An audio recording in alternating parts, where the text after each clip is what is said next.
Hallelujah, praise the Lord. இந்த ஞாயிற்றுக்கிழமை இந்த மாலை வேளையிலே I speak to the 897th gospel in the name of Lord Jesus Christ. Today topic is kill the enemy with the Jesus Christ cross. பகையை சிலுவையினால், இயேசு கிறிஸ்துவினுடைய சிலுவையினால் கொல்லுங்கள். அப்பதான் நம்ம வாழ்க்கையில் உண்மையான வெற்றியா.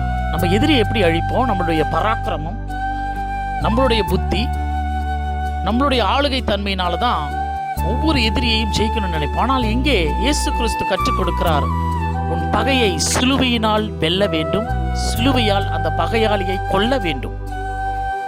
அப்பதான் இருதரத்தாரும் சமாதானம் ஆவீர்கள். பைபிள் வசனம் அதான சொல்லுகிறது, எபேசியர் 2:16.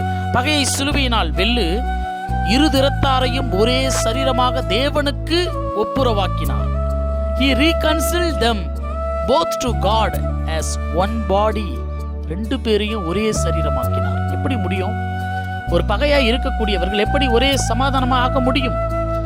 ரெண்டு பேருமே பகையா இருக்கும் பொழுது சமாதானமாக்க முடியாது. யாரோ ஒருவர் இயேசு கிறிஸ்துவினுடைய சிலுவையினால் இந்த பகையை வெல்ல வேண்டும், முயற்சி செய்ய வேண்டும். அது அவ்வளோ ஒரு எளிதானது கிடையாது. சமாதானம் செய்கிறவர்கள் தேவனுடைய புத்திரர்கள் தான். அந்த சமாதானத்தை யார் செய்ய வருவான்? இந்த உலகத்தில். ஆனால் கலகத்தை செய்ய வருவான், இருக்கக்கூடிய பிரச்சனையை பெரிதாக்க வருவான், இருக்கக்கூடிய இருவர்கள் மத்தியிலே இருக்கக்கூடிய பிரச்சனைகளை பெருசாக்கி வேடிக்கை பார்க்க நினைப்பான். ஏன்னா அது சாத்தானுடைய பலம். அந்த பகைக்கு மிகவும் ஒரு எரியிறத்தில எண்ணெயை ஊத்துறை போல இந்த சாத்தான் செய்வான். எபிரேயர் புஸ்தகம் 12:15 வாசிச்சு பாருங்க. ஒருவனும் தேவனுடைய கிருபையை இழந்து போகாதபடிக்கு யாதொரு கசப்பான வேரும் முளைத்தெழும்பி கலகம் உண்டாக்குகிறதினால். ஒரு கசப்பான வேர் அந்த இரண்டு பகையாளிக்கு மத்தியிலே முளைத்து அது பெருசாகி கொண்டே இருக்கும். அதனாலதான் எவ்வளோ பகைகள்லாம் பாருங்க, இன்னும் முடிவுக்கு வரல பாருங்க. தலைமுறையா கூட இருக்குது. அடுத்தடுத்த ஜெனரேஷன் கூட அந்த பகைகள் ஒழியல. எப்படி? ஒரு வேர் முளைக்கும், அது படரும், அது இருக்கக்கூடிய உறவுகளை மிகவும் பெருசாக்கி கொண்டே தான் போகும். இவ்வளவு நாடுகளுக்கு மத்தியிலே இன்றைக்கும் பகைகள் ஒழியாமல் இருக்கிறது. எப்படி? எவ்வளவு குடும்பங்களுக்கு மத்தியிலே தலைமுறை சென்றும் இன்னும் ஒழியாமல் இருக்கிறது. எவ்வளவு மனிதர்களுக்கு மத்தியிலே இப்படி இருக்கக்கூடிய காரணம், யாரோ ஒருவன் சிலுவையை கையிலே எடுத்து அந்த பகையை வெல்வதற்கு முயற்சி செய்ய வேண்டும். அது எப்படி முடியும்? பகையை வஞ்சகமாய் மறைத்து வைக்கிறவன் எவனோ அவனுடைய பொல்லாங்கு மகா சபையிலே ஒரு நாள் வெளிப்படுத்தப்படும் என்று நீதிமொழிகள் 26:26 சொல்லுகிறது. உண்மைதானே? ஒரு பகையை எத்தனை நாள் உள்ளுக்குள்ள வச்சிருக்க முடியும்? அது ஒரு நாள் வெளிப்படுத்தப்படும். ஆதாம் ஏவாளுக்கு பிறந்த 2 பிள்ளைகள், காயின், ஆபேல். இந்த 2 பேருக்குள்ளேயும் ஆபேலின் காணிக்கையை கர்த்தர் அங்கீகரித்தார். ஆபேலின் மீது நேசமாக இருந்தார். ஆனால் காயினை கர்த்தர் அங்கீகரிக்கவில்லை. அவனுடைய மனதும் இருதயமும் நல்ல எண்ணம் இல்லை. ஆனால் காயின் அந்த பகையை மறைத்து வைத்துக் கொண்டே ஒரு நாள் ஆபேலை கொன்றுவிட்டான் அல்லவா? அந்த பகையை வெளிப்படுத்திட்டான் அல்லவா? அந்த பகைகளை எப்படி ஒழிக்க முடியும்? அதை விடுங்க. ஏசா என்ற ஒருவன் யாக்கோபு என்ற கடவுளுடைய பிள்ளைக்கும் இருவருக்கும் பகை இருந்து கொண்டே இருந்தது. ஏசா யாக்கோபை பார்த்து சொல்றான், நான் கொலை செய்வேன் நிச்சயமா அப்படின்னு சொல்றான். அநேக ஆண்டுகளுக்கு பிறகு யாக்கோபை தேவன் ஆசீர்வதித்தார். 12 பிள்ளைகள் அவனுக்கு பிறந்தது. 12 கோத்திரங்கள், தேசமே உருவாயிடுச்சு தான். ஆனால் ஒரு நாள் சமாதானம் பிறந்தது.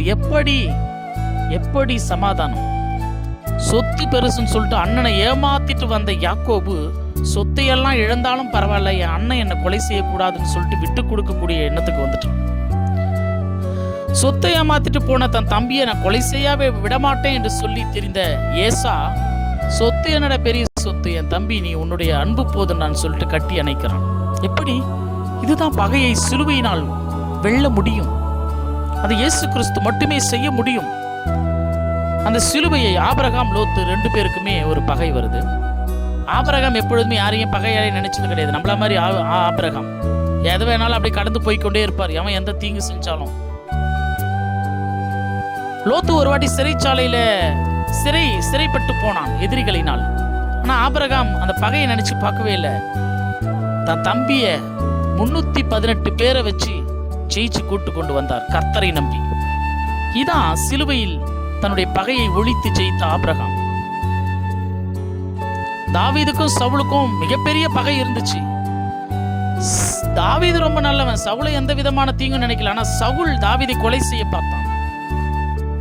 ஒரு நாள் சவுளுடைய வாயிலேயே சாகிறதுக்கு முன்னாடி சொல்லிட்டு போறாரு, நீ என்னை காட்டிலும் நீதிமான், நான் தான் ரொம்ப பாவின்னு சொல்லிட்டு. ஏன்னா தாவீது பகையை சிலுவையினால் ஜெயித்தவன். இயேசு கிறிஸ்து பூமியிலே வந்தது மனிதனுடைய பாவங்களை மன்னிக்க, உண்மைதான், நம்மளை ரட்சிக்க, உண்மைதான். ஆனால் அதை விட பிதாவுக்கும், ஒரே தேவனாகிய பிதாவுக்கும் இந்த ஜனங்கள் துரோகம் பண்ணி எல்லா தெய்வங்களையும் வணங்கி கொண்டு மிகப்பெரிய பகை இருந்துச்சு. உண்மையான கடவுளுக்கு பகை வரதானே செய்யும். என்னடா இந்த உலகத்தை படைச்சேன், மனிதனை படைத்தேன், இயற்கையை படைச்சேன், என்னை படைச்ச தெய்வத்தை விட்டு கண்டதை வணங்கி கொண்டு கடவுளை அவமானப்படுத்தி கொண்டு எதையோ கடவுள் என்று சொல்லி கொண்டு திரிகிற மனிதனை பார்த்து கடவுளுக்கு கோபம் வரும்ல. மிகப்பெரிய பகை இருந்துச்சு. அந்த பகையை ஒழிக்க தான் இயேசு கிறிஸ்து இந்த பூமிக்கு வந்து தன்னுடைய சொந்த ரத்தத்தை கொடுத்து மனிதனுடைய பாவங்களை மன்னித்து மக்களையும் அந்த தெய்வத்தையும் ஒப்புரவாக்கினார் தம்முடைய சிலுவையிலே.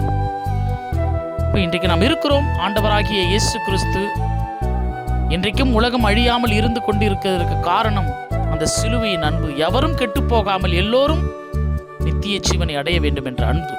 அந்த அன்பு தான் இன்றைக்கும் உங்களுக்கு ஆண்டவருடைய வார்த்தைகளை கொடுத்து கொண்டிருக்கிறது. நீங்கள் அவரை ஏற்றுக்கொள்ளாமல் போனாலும் கர்த்தருடைய வார்த்தைகள் திரும்ப திரும்ப உங்களுக்கு ரட்சிப்பை கொடுக்கும்படியாக எங்களுக்கும் கர்த்தருடைய கடமைகள், சுவிசேஷ வேலைகள் செய்யும்படியாய் கர்த்தர் ஏவுதல் செய்கிறார். இதை பயன்படுத்திக் கொள்ளுங்கள். உங்களுக்குள் இருக்கக்கூடிய பகைகளை இயேசு கிறிஸ்துவினுடைய சிலுவையினால் வெல்லுங்கள். அதுவே நம்மை ஆசீர்வதிக்கும். இயேசு கிறிஸ்து உங்களை ரட்சிக்க அழைக்கிறார். அடுத்த தெய்வ செய்திகளோடு நான் உங்கள் காட் சர்வன்ட் சகரியா சதீஷ்குமார்.